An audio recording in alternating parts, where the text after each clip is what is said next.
नमस्कार, the wire में आपका स्वागत है। मैं हूं आरफा खानम शेरवानी। आज का बड़ा सवाल यह है कि क्या भारत मुसलमानों के लिए, इस्लाम धर्म के मानने वाले लोगों के लिए दुनिया की सबसे खतरनाक जगहों में से एक बन गया है। जिस तरह का घटनाक्रम पेश आया है, खासकर 2022 में, इस पिछले 2 हफ्ते के दौरान उसे लगातार इस बात को कहने के लिए मजबूर होना पड़ रहा है कि अब ये सवालिया निशान भी हट जाना चाहिए कि क्या भारत सबसे खतरनाक या सबसे असुरक्षित जगहों में से एक है या नहीं। मुझे लगता है कि ये कहा जा सकता है, और खासकर हम आपको बताएंगे ऐसे स्टेटमेंट्स जो कि न सिर्फ कि भारत बल्कि अंतर्राष्ट्रीय एक्सपर्ट्स से आ रहे हैं, जो ये कह रहे हैं कि जिस तरह का माहौल भारत में है उससे काफी हद तक ये कहा जा सकता है कि ये जेनोसाइड यानी कि जो नरसंहार है, यानी कि कत्लेआम, उससे पहले की जो निशानदेही जिस तरह से अन्य देशों में देखी गई है, रवांडा का खासकर जिक्र हो रहा है, कि उस तरह से जो घटनाक्रम पेश आ रहा है, जिस तरह से जो प्रोग्रेशन दिख रहा है, वो उसी डायरेक्शन में दिख रहा है कि क्या भारत में जेनोसाइड, कत्लेआम, नरसंहार, जो भी शब्द आपको समझ में आए, जो भी जिसको भी आप समझते हो, उस लिहाज से समझ लीजिए कि तमाम तरह के संकेत ऐसे मिल रहे हैं, ऐसे संकेत बन रहे हैं। मैं कुछ घटनाएं आपके सामने पेश करूंगी और आप खुद फैसला लीजिए कि किस तरह से महसूस किया जाए। और खासकर इतना भी समझिए कि जब इन घटनाक्रमों का मैं जिक्र करूंगी तो जिन लोगों के नरसंहार का हम जिक्र कर रहे हैं, जिस समुदाय के नरसंहार का हम जिक्र कर रहे हैं, उससे होने वाली जो आशंका अभी हम जाहिर कर रहे हैं, जिसको एक तरह से एक एपिसोडिक यानी एक धारावाहिक के तरीके से जो हम देख रहे हैं, उन लोगों पर आप सोचिए कि क्या गुजर रही होगी। मैं सबसे पहले आपसे जिक्र करना चाहती हूं मध्य प्रदेश की उस घटना का जहां पर एक पुरुष और एक महिला, 2 लोग, दोनों बालिग थे, ट्रेन में सफर कर रहे थे। ये उज्जैन का जिक्र है।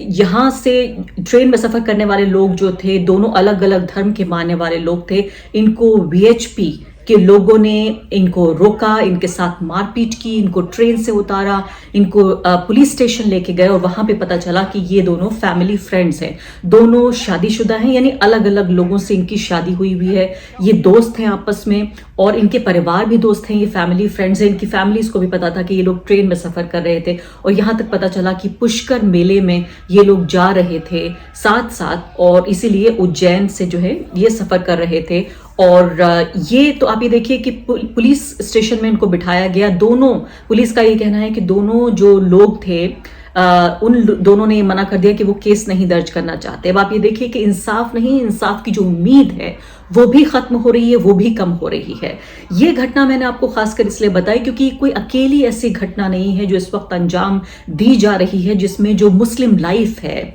जो एक भारतीय मुसलमान का जो जीवन है, उसके जीवन का जो हर एक पहलू है, उस पर हमला हो रहा है। वो बेडरूम में क्या करता है, वो बाथरूम में क्या करता है, वो सड़क पे क्या करता है, वो ट्रेन में क्या कर रहा है, वो बस में क्या कर रहा है, स्कूल में क्या कर रहा है, कॉलेज में क्या कर रहा है। स्कूल में आपको घटना याद होगी कर्नाटक की, जहां अभी तक भी आधे दर्जन से ज्यादा वो लड़कियां हैं जो हिजाब पहनकर स्कूल जाना चाहती थी और उनको स्कूल ने अंदर नहीं घुसने दिया। उनका जो बुनियादी अधिकार है अपने धर्म को प्रैक्टिस करने का, अपने धर्म को मानने का, जो संविधान जिसको प्रोटेक्ट करता है, उसको भी प्रोटेक्ट नहीं किया जा रहा है, क्योंकि संविधान अपने आप में कुछ भी नहीं है अगर उसको इंप्लीमेंट करने वाले, लागू करने वाले जो लोग हैं, अगर वो नाकारा हैं और अगर उन्हीं का भारत के संविधान में विश्वास नहीं है, अगर पुलिस, जज, सरकार, नेता और जो ब्यूरोक्रेट्स हैं अगर वही नहीं कर रहे हैं, तो साफ तौर पे कहा जा सकता है कि संविधान के कोई मायने नहीं है। तो मैंने आपको ये बताया कि कैसे जब पता चला तो जाने दिया गया। 25 साल से ज्यादा उम्र है इन दोनों की, एक जैन समुदाय की लड़की है और दूसरा मुस्लिम शेख नाम का एक लड़का है। और ये पूरा इसका एक पब्लिक स्पेक्टिकल आप ये देखिए कि बिल्कुल नुमाइश हो रही है सरेआम जो मुस्लिम लाइव्स हैं उनकी, कि उनकी जिंदगी के हर पहलू को एक तरह से उधेड़ा जा रहा है, हर पहलू पर सवाल या निशान हो रहा है, चाहे वो मस्जिद के बाहर, चाहे वो खुले में नमाज पढ़ने को लेकर हो। गुड़गांव में हमने देखा कि किस तरह से जो है वो हर जगह पब्लिकली मुसलमान ना देखा जाए, इसको लेकर लगातार हम देख रहे हैं कि तमाम तरह की कोशिशें हो रही हैं भगवा समूह के जरिए। और अफसोस के साथ ये कहना पड़ रहा है कि जो भारत का बहुसंख्यक शांति प्रिय जो हिंदू समुदाय है, वो इस पर अपनी खामोशी बनाए हुए है, कुछ इक्का दुक्का लोगों को अगर छोड़ दिया जाए। दूसरी घटना आप ये देखिए कि ये तो मैंने आपको बताया कि ये उज्जैन जा रहे थे, उज्जैन की घटना है। दूसरी घटना आप ये देखें जो बताते हुए मुझे शर्म और अफसोस हो रहा है आपको, जो ये क्लब हाउस की ये घटना है। क्लब हाउस में हुआ ये कि क्लब हाउस आप जानते हैं सोशल मीडिया प्लेटफॉर्म है जहां ऑडियो के जरिए, आवाज के जरिए लोग आपस में बातचीत कर सकते हैं, बहस कर सकते हैं, जैसे कि जूम मीटिंग के जरिए आप बहस कर सकते हैं। इस तरह के बहुत सारे प्लेटफॉर्म्स हैं, इस तरह के बहुत सारे सॉफ्टवेयर्स हैं जिनके जरिए बात की जा सकती है। इस क्लब हाउस में मैं ये नहीं चाहती कि इस वक्त कम उम्र के जो लोग हैं, जो नाबालिग हैं, वो इस कार्यक्रम को देख रहे हैं, उनके ऊपर उनके मानसिक स्वास्थ्य पर बुरा असर पड़े। इस क्लब हाउस में जो लोग शामिल हो रहे थे वो बहस इस बात पर कर रहे थे कि कैसे मुस्लिम महिलाओं के जो जननांग हैं, उनकी जो योनि है मुस्लिम महिलाओं की, उस पर खुलकर चर्चा हो रही थी कि वो किस रंग की है, वो किस शेप की है और उसके साथ क्या क्या किया जाना चाहिए। इस तरह की घटिया, भद्दी, गंदी बातें इस पब्लिक प्लेटफॉर्म पर हो रही थी। और अफसोस की बात यह कि उसमें महिलाएं भी शामिल थीं। उसमें जो पुरुष थे वो ये कहते हुए पाए गए कि अगर आप बलात्कार करते हैं किसी मुस्लिम महिला का तो इसमें इतना पुण्य मिलेगा जितना कि इतने मंदिर बना लेने पे मिलेगा। दूसरे ने कहा नहीं नहीं, मैं ये कहना चाहता हूं इसमें इतना पुण्य मिलेगा जितना इतनी मस्जिदें गिरा लेने पे हमें मिलेगा। तो आप ये सोचिए कि जो हमारी जो भारत की जनता है, किसी भी समुदाय की हो, आखिर किस तरह का ये डिस्कोर्स है, जो रेडिकलिज्म है वो इस हद तक पहुंच चुका है कि बेहद फिक्र और अफसोस की बात है कि हरिद्वार से जो नरसंहार की, वो तो बाकायदा आवाजें आई थी कि नरसंहार करेंगे, इतने लाख मुसलमानों को मारा जाएगा, ये तमाम तरह की बातें वहां से आई। और उसके बाद हमने देखा कितनी मुश्किलों की और तमाम तरह की आवाज उठाने के बाद 2 लोगों की रह सहकर गिरफ्तारी हुई। तो ये हमने देखा कि कैसे जब इस तरह से एक समूह ये कोशिश कर रहा है, भारत के संविधान को चैलेंज कर रहा है और इसके अलावा भारत की सरकार को उखाड़ फेंकने के लिए सीधे तौर पर पब्लिक कॉल कर रहा है, उसको भी राजद्रोह या देशद्रोह के दायरे में नहीं लाया जा रहा है उसको। यानी वो लोग जो कि असहमति की आवाज उठाते हैं, संविधान के लिए बात करते हैं, लोकतंत्र की बात कर रहे हैं, अभिव्यक्ति की आजादी की बात कर रहे हैं, अपने बुनियादी अधिकारों की बात कर रहे हैं, उनके ऊपर यूएपीए, राजद्रोह, तमाम तरह के आतंक निरोधी कानून लगाकर उनको जेल में सड़ाया गया है। और इन लोगों का अगर आप जिक्र करें, सिर्फ रह सहकर इन 2 लोगों को गिरफ्तार किया, जिसमें एक यति नरसिंहानंद जो कि सरस्वती कहलाए जाते थे पहले, और दूसरे जितेंद्र नारायण त्यागी जो कि वसीम रिजवी हुआ करते थे। और इसके साथ साथ आपको यह भी बता दूं कि अगर इतना काफी नहीं था तो इसके बाद अब एक और जो है प्रतिकार यानी कि रिवेंज, बदले की एक और महासभा हुई। इस रिवेंज महासभा में हमने देखा कि कैसे जो भाजपा के फिलहाल सर्विंग एमएलए हैं अनिल पाराशर अलीगढ़ से, जिनको भारतीय जनता पार्टी ने दोबारा टिकट दिया है आने वाले विधानसभा चुनाव के लिए, वो वहां पर मौजूद थे। और वहां पूजा शकुन पांडे जो अपने को अन्नपूर्णा भारती कहती हैं, अन्नपूर्णा मां कहती हैं, जो कि धर्म संसद का एक हिस्सा थी, जो हरिद्वार की जो नरसंहार की जो रैली थी उसका एक हिस्सा थी, उनके पैर छूकर और उनका आशीर्वाद लिया। ये तस्वीरें आप यहां पर देख रहे हैं। तो आप हालत देखिए कि सीधे तौर पर जो सत्तारूढ़ पार्टी है भाजपा, उसकी सिर्फ छुपी नहीं बल्कि खुली शह इन लोगों को मिल रही है। तो आप साफ तौर पर ये देखिए कि किस तरह से, और जो मैं आपको बता रही थी कि जिस रिवेंज का मैं जिक्र कर रही थी, ये रैली हुई क्योंकि इन 2 लोगों को गिरफ्तार किया गया, इसलिए यह सभा की गई कि बदला लिया जाएगा, प्रतिकार किया जाएगा इसका। उस सब के बावजूद भी अभी किसी तरह की कोई आवाज सुनने में नहीं आई है कि इनके ऊपर कोई एक्शन लिया गया है। तो जैसे मैंने आपको बताया कि इस प्रतिकार सभा में इस्लाम को खत्म करने की पुकार हुई कि कैसे खात्मा होना चाहिए इस पूरे धर्म का। यानी कि ऐसा नहीं है कि कोई